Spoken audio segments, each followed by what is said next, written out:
Well, viewers, here we are again. Contingency reviews, that really cheaply made series where we drive cars that we shouldn't because generally they're too expensive for the other formats. But this is a 2019 Volkswagen Polo GTi Plus, and at quite short notice I've been allowed to have a go in this. So I think it could be fun.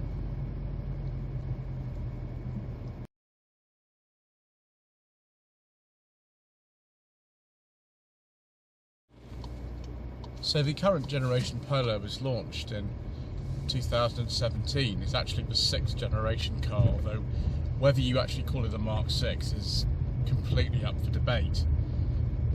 I do apologise for the cameraman checking everywhere. This road has a terrible surface on it.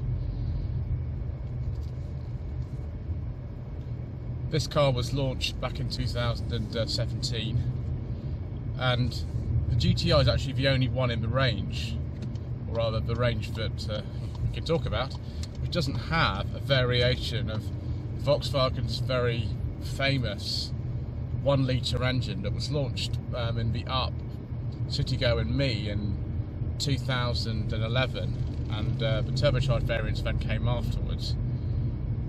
There are a lot of power outputs to that 1-litre engine: 65, 75, 80, 95 and 110 and 115 horsepower.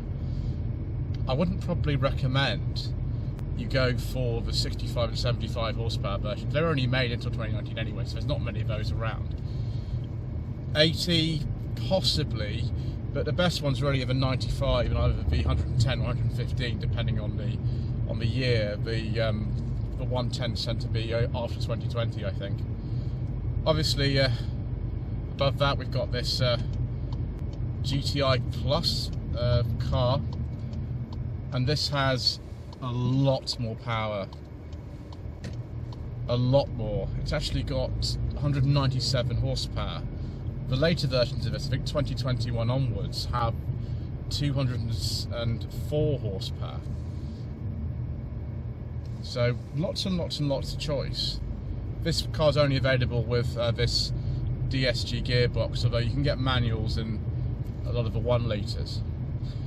There were also some diesels available in the 6th generation Polo, but as usual, due to controversial government legislation and many other reasons, we don't talk about diesels on this channel.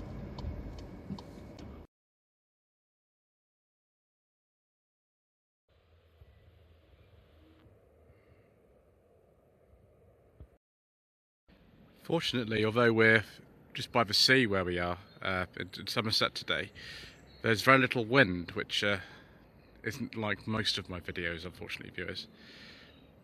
I think the current generation Polo does look quite nice. This GTi, of course, has some rather large alloy wheels, as you'd expect. This is 17 inches on this car. Diamond cut, of course, as most of these things are. It's quite a sort of simple and uncluttered design in comparison with the vast majority of things that seem to be kind of around these days, and that's something that I do appreciate.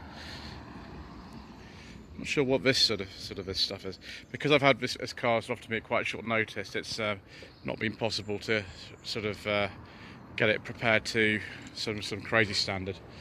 You know, this is why we have contingency reviews. The boot is absolutely and utterly massive in this car.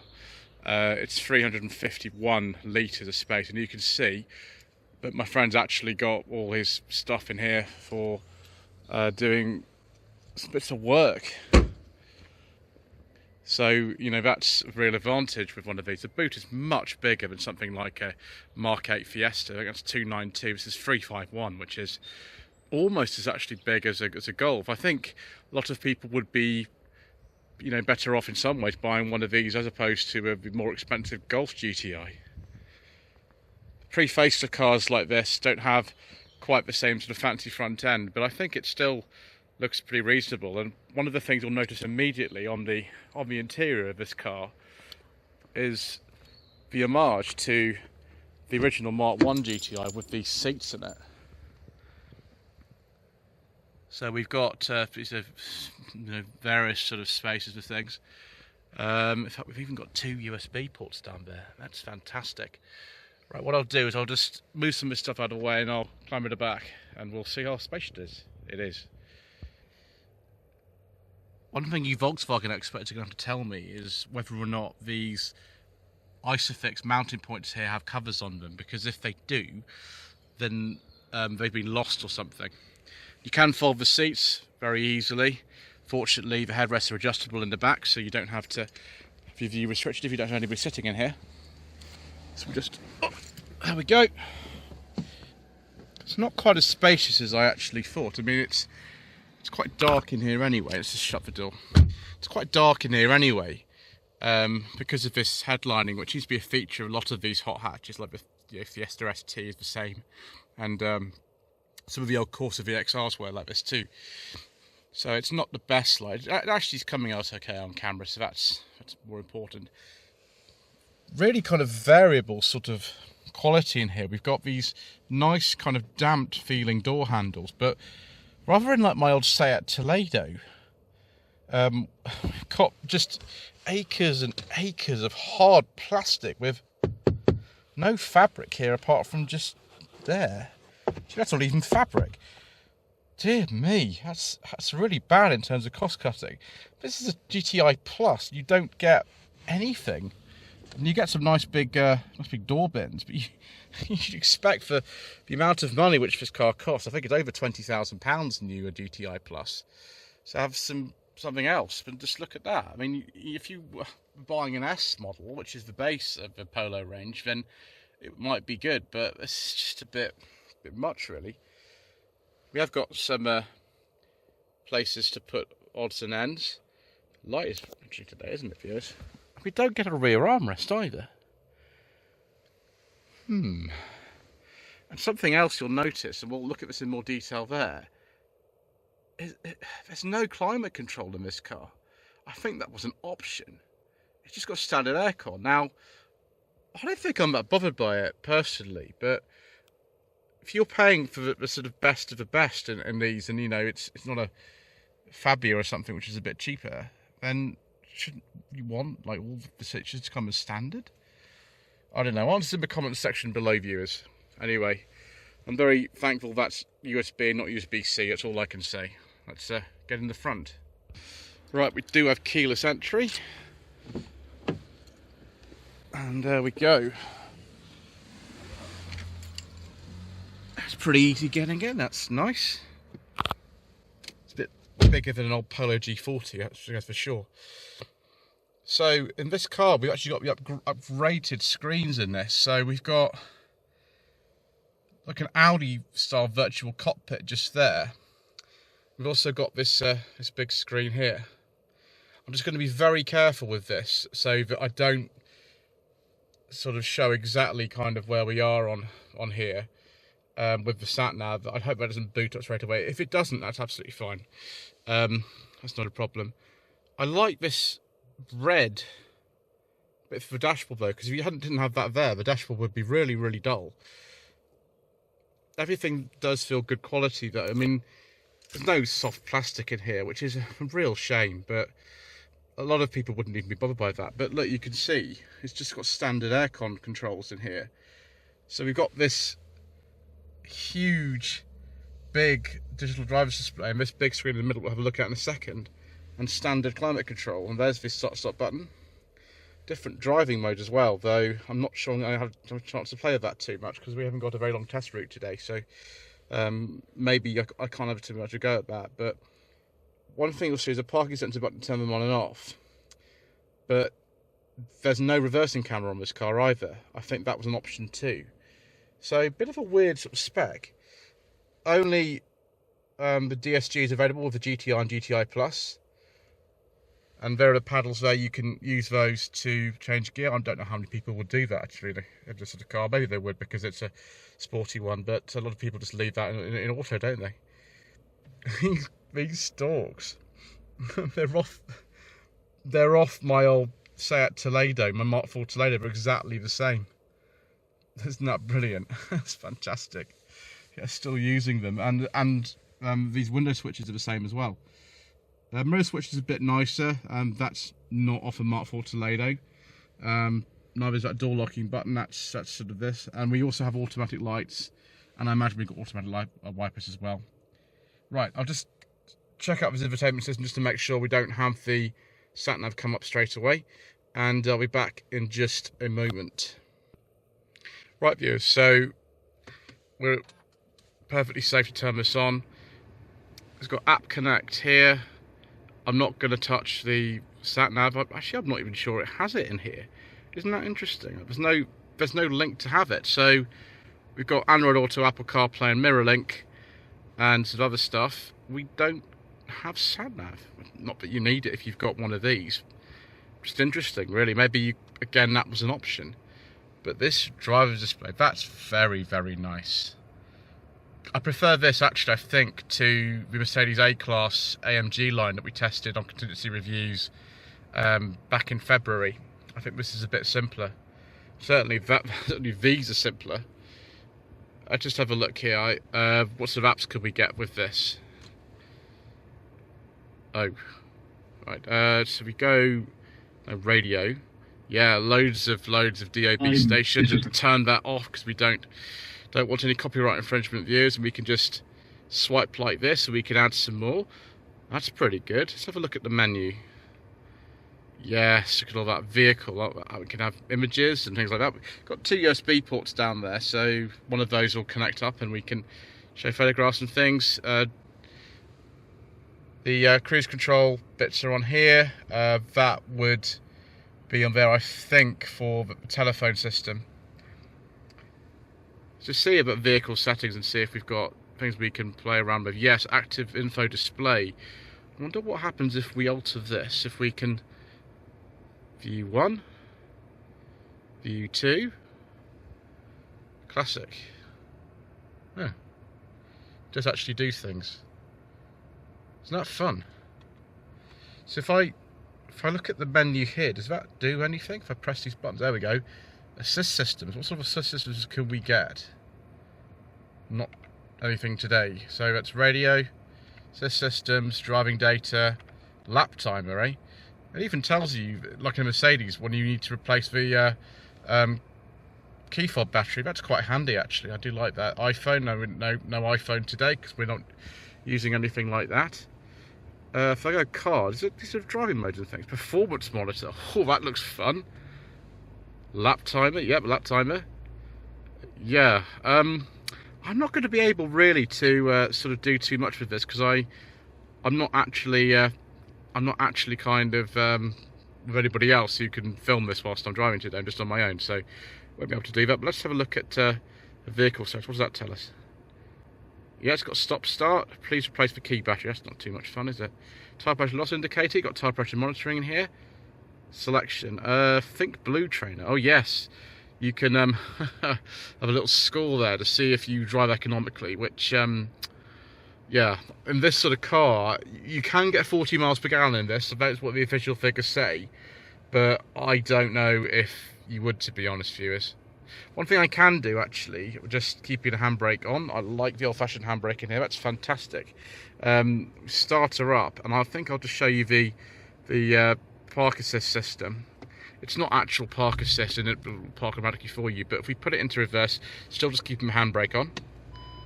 There you are. You see, it's the old-fashioned park pilot, and that mirror has actually moved.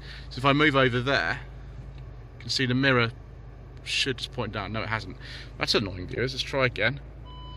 So there we go. Yeah, the old-fashioned park pilot thing. You can turn those settings off if you don't want them, but I really think a car like this and this sort of money, you should get a reversing camera standard. But you know, there we go.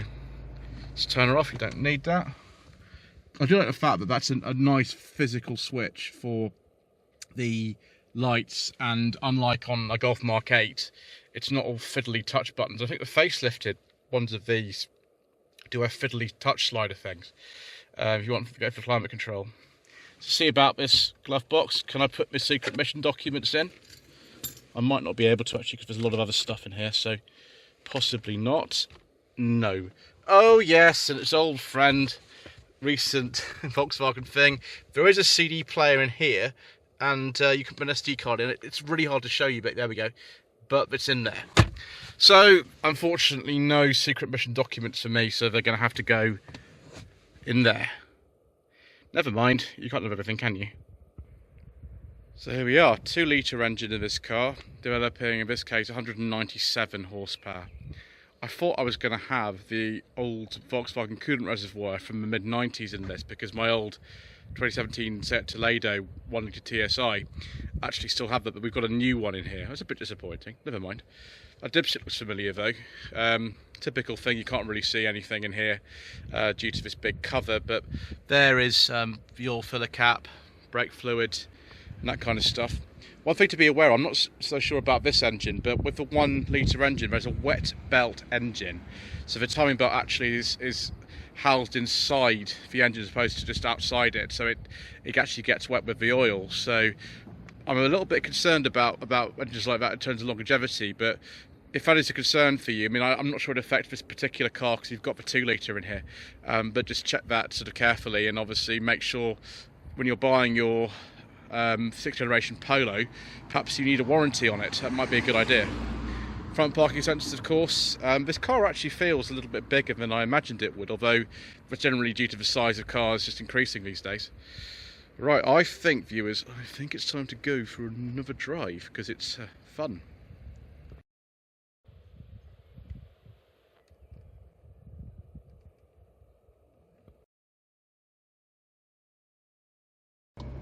One thing I've just realised that driving at slow speeds, there is quite a lot of creep on this for you. Obviously, because it's a DSG, then that's what happens. So the trims available in a 6th generation Polo are S, SE, SE Tech, SEL, Match, R-Line, Beats, United,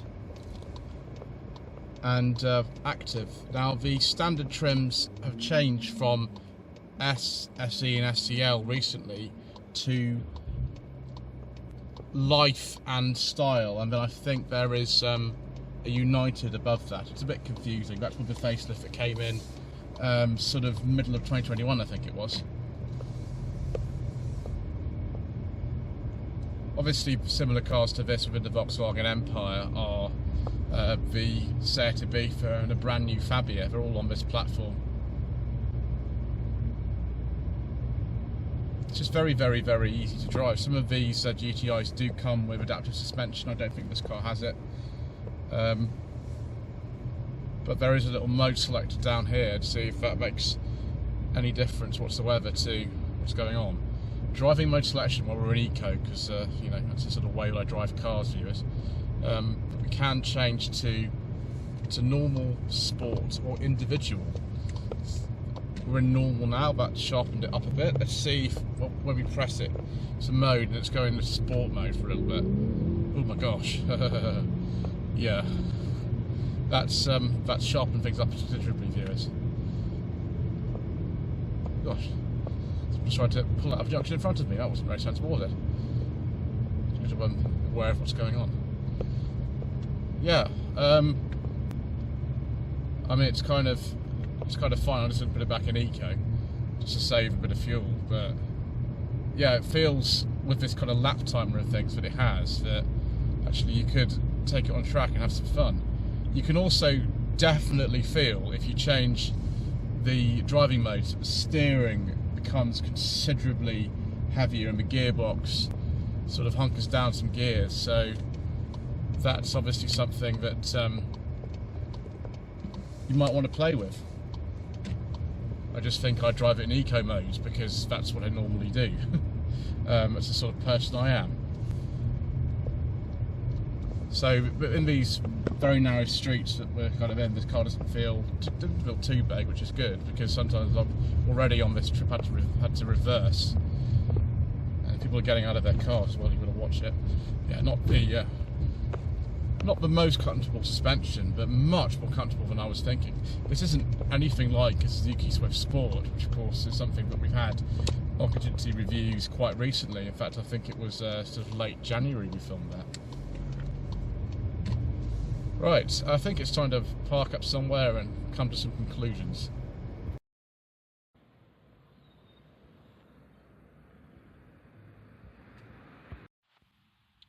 So viewers, what do we think of this 2019 Polo GTi Plus?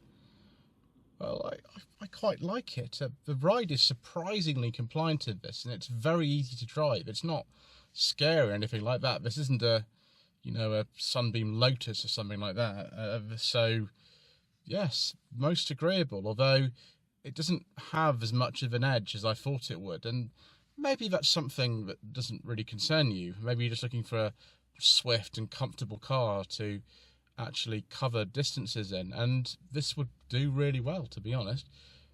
If you don't drive it like a maniac, then you might even get reasonable fuel economy in this. I'm a little bit concerned about those 1 litre engines with wet timing belt in them, but if you are going to buy one of these, then just make sure that it's under a good warranty. That's the only thing I can say. Otherwise, yeah, for a modern car, it's pretty good, viewers. Very grateful to my friend for letting me have a go in this at quite short notice, and I hope that this is something that you found to be useful.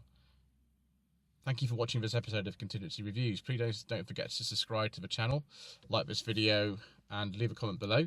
There's also a join button below where you can become a channel member, although please don't feel under any obligation to do so. Thank you ever so much indeed once again.